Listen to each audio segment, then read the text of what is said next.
Good evening, everyone. Welcome to our weekly political program on Lagos television, The Pendulum. I am Ajibola Ojeshola. Tonight on the program, we'll be looking at state of the polity, and this will take us through the controversial issue, which is the new national minimum wage. It's been back and forth between the federal government and the organized labor. We'll also discuss food insecurity and, of course, that unfortunate incident that happened over the weekend at Goza local government area of Borno State. We'll also be looking at how we can grow the economy to meet our budgetary needs. Essentially, state of the polity is our focus today on the program. But like we always do, we'll be taking a very short break on the program to bring you some of the trending news in the polity. Stay with us.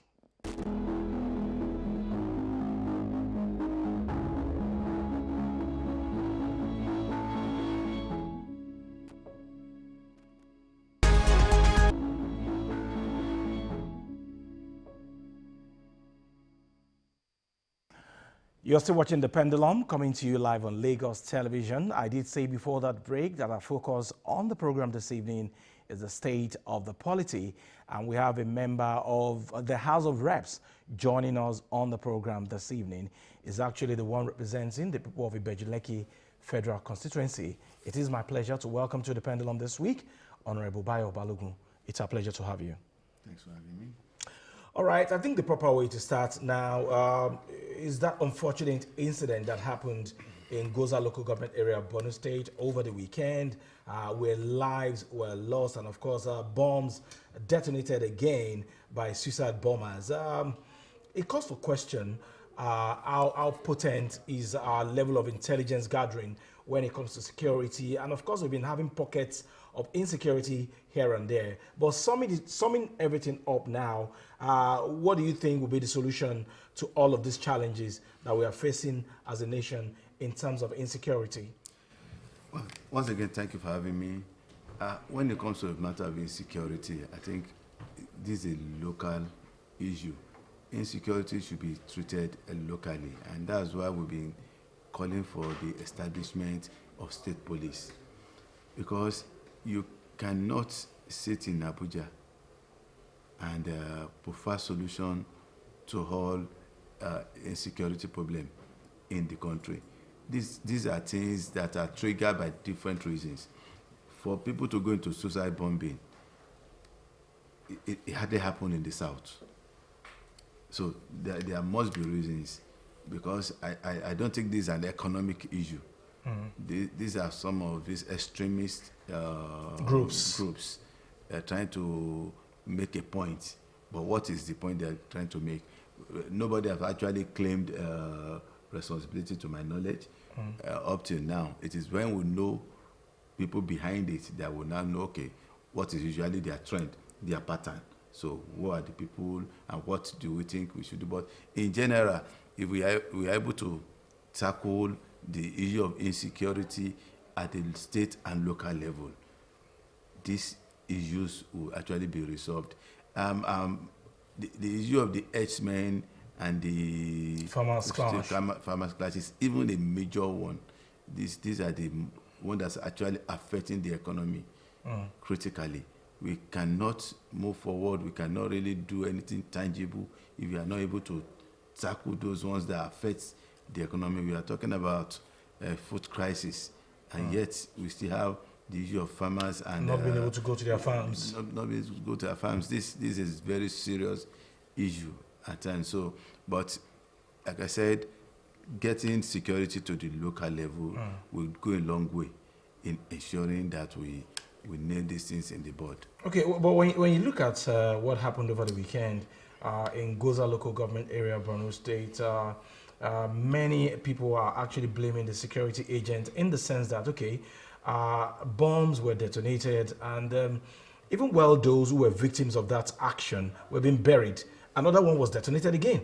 And there was no action from the security agent. You see, these are issues you cannot predict.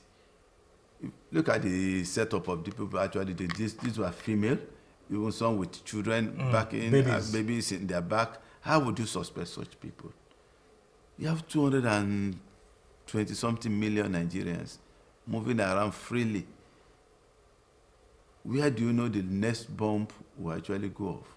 So it is only when people actually are actually responding to a particular situation that you are aware of.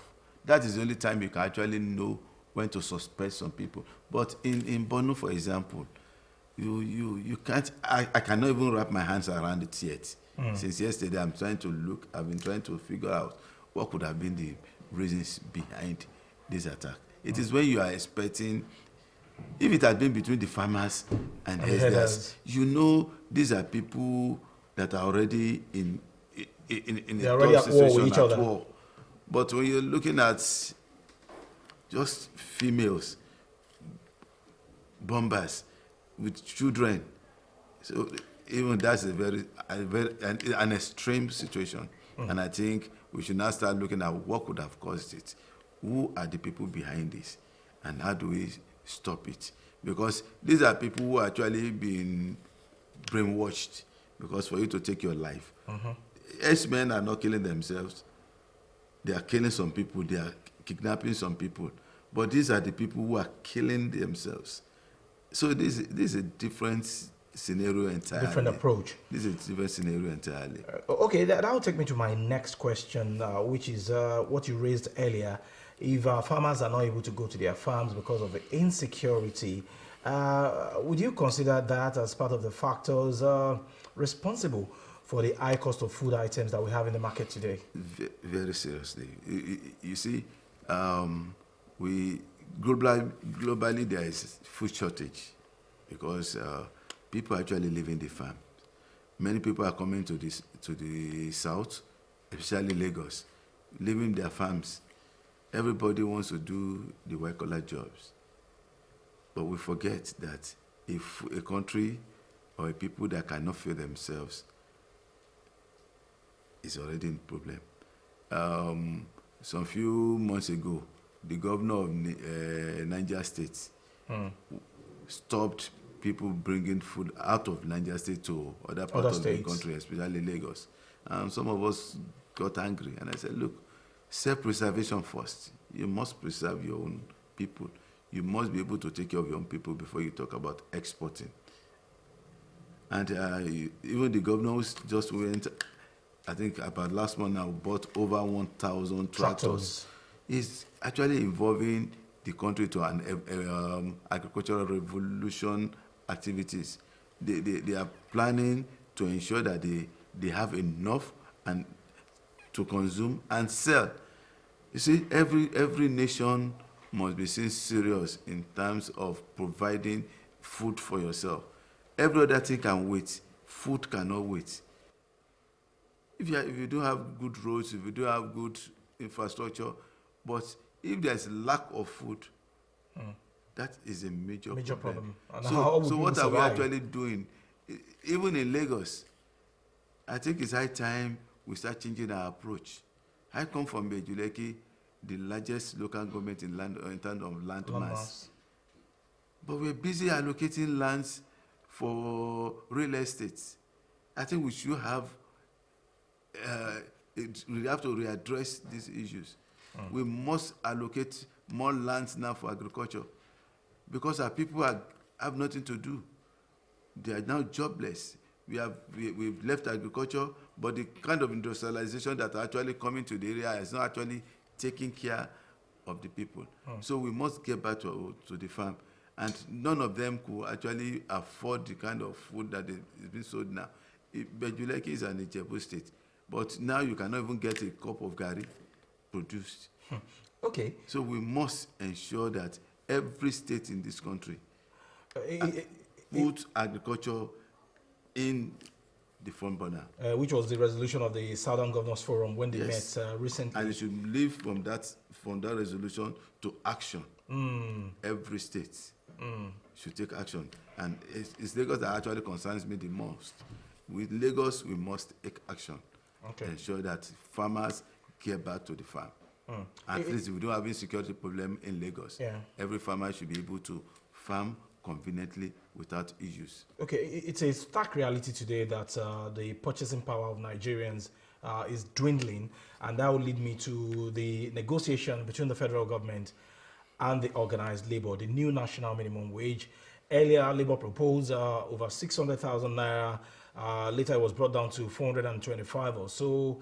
And now they're saying that the reality of the economy of today, the inflation rate, the high cost of food items, like rightly mentioned, would not even make any sense out of the 62,000 naira that the tripartite committee of the federal government is proposing. What's your take on all of this? You see, I don't know what Labour is actually doing. It's not just about dictating, we want this, we want that. We are talking about productivity. That's what they usually talk about, labor and productivity. You must be productive. What are we doing? What are we producing? And Labour is only looking at the government workers.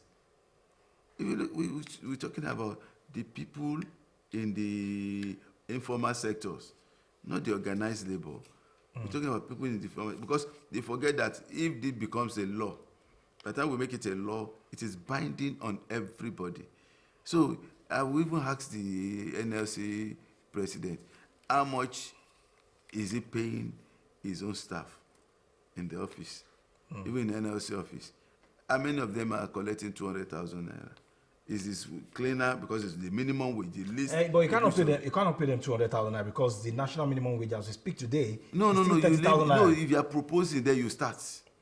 But you see, Honorable, looking at the reality of today, the cost of living, what I'm saying is, are you saying that 200,000 naira is too much? It is not about what we want. It is about what is possible. Because if you are a businessman, that's why I said government, you can say government, go and use all your money to pay salary. Well, that's government. But we are talking about the private business people. If your total turnover in a year is less than 5 million naira, and then you are talking about wage bill of over 10 million naira, is that visible? Is that possible? What if the take-home pay of your workers are not taking them home? Gary is over 4,000 naira. It is not about what takes you home. Hello? Your salary is not to take you home. Your salary is to be what you deserve. If you are working, and this is how much we make, your salary should be a fraction of the profits. Should that not be in reality with the economy of today? It's not about the economy. It's about the economy of the business first. I'm in a business. What we make, the turnover is 5 million in a year. That's how much we make in all. It's part of it that will go to other different costs of production. Labor is just one of the factors of production. Now, the cost of labor is now being proposed to be 10 million naira. This is not possible. Okay, before we talk about all of you are looking at government. Before we talk about even look at government should not even be involved in determining minimum wage. Before we talk about it should be the private sectors. I'm afraid we have to take a very quick break on the program right now to take the soundbite of the week. When we come back, our discussion on the proposed new national minimum wage will continue.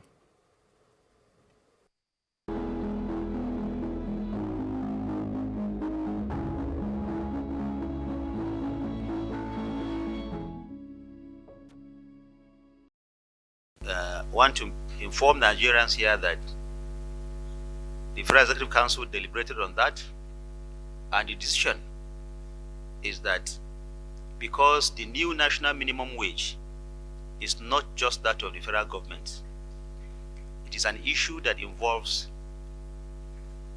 the federal government, the state governments, local governments, and the organized private sector, and of course including the organized labor. That memo was stepped down to enable Mr. President to consult further, especially with the state governors and the organized private sector, before he makes a presentation to the National Assembly.